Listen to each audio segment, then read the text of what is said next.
Nah, jadi dana desa atau dana alokasi desa yang kita berikan dari kabupaten, jadi juklak jenisnya, peraturan bupatinya saya akan tinjau kembali.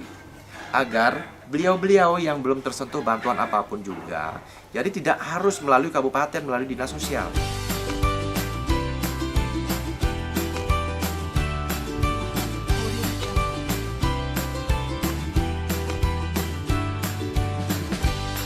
Saya berada di Desa Topati setelah tadi saya jalan-jalan ke Desa Selat, Desa Akah dalam rangka menyerahkan bantuan langsung tunai kepada masyarakat terdampak COVID.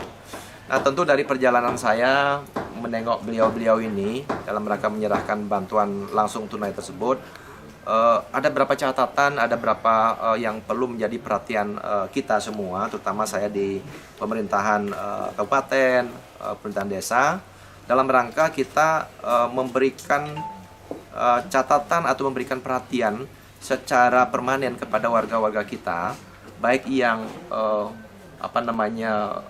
sakit, kemudian yang cacat, yang tentu dalam hal ini tidak menerima bantuan apapun dari pemerintah. Ya, dari pengakuan beliau tadi, mereka tidak menerima bantuan apa-apa, dan kali ini ya mereka tercatat sebagai penerima dampak COVID.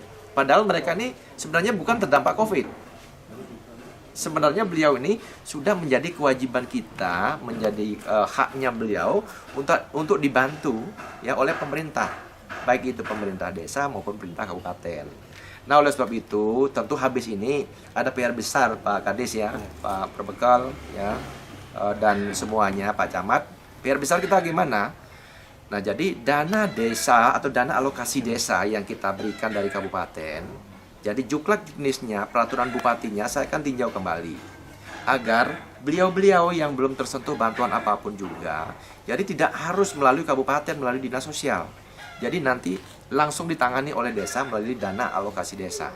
Sehingga hak-hak beliau yang tidak bekerja, yang sakit seperti ini, ya termasuk beasiswa kakak miskin, jadi tidak harus melalui kabupaten. Karena dana itu sama kok, ya dana APBD.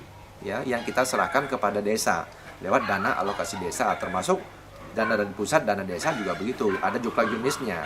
Nah, oleh sebab itu sekali lagi saya katakan, PR ini tidak boleh berlanjut, jadi harus kita selesaikan segera, karena dana alokasi desa itu kan kita yang ngatur, juklak jenisnya ada. Kita jelas-jelas kok melihat warga kita tidak makan, ya mereka hanya minta kesana kemari, tetapi mereka tidak mendapatkan haknya. Wajar saja kalau kemarin saya mendengar banyak laporan, banyak saya baca di media sosial, betapa banyaknya warga kita mengeluh. Ini kenapa ya warga saya ini seharusnya menerima tapi tidak. Nah, tentu di sana ada perdebatan, ada menyalahkan aparat desa. Nah, oleh sebab itu perilaku salah menyalahkan ini saya akan segera tindak lanjuti agar segera selesai. Jadi hak-hak beliau yang seharusnya mendapatkan bantuan rutin harus dapatkan. Kalau anak-anaknya harus dapatkan beasiswa, harus dapatkan.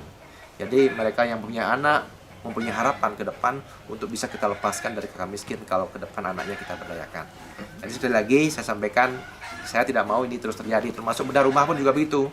Jadi tadi saya lihat di Selat, banyak sekali ada warga kita, sekian bantuan rumah, bedah rumah yang kita berikan masih aja tersisa. Maka dari itu, dan nanti dana alokasi desa kita akan mau tinjau kembali ya juklak jenisnya, peraturan bupatinya, bukan kita yang bikin ya, agar nanti masalah kemiskinan ini segera bisa kita tuntaskan. Saya kira itu.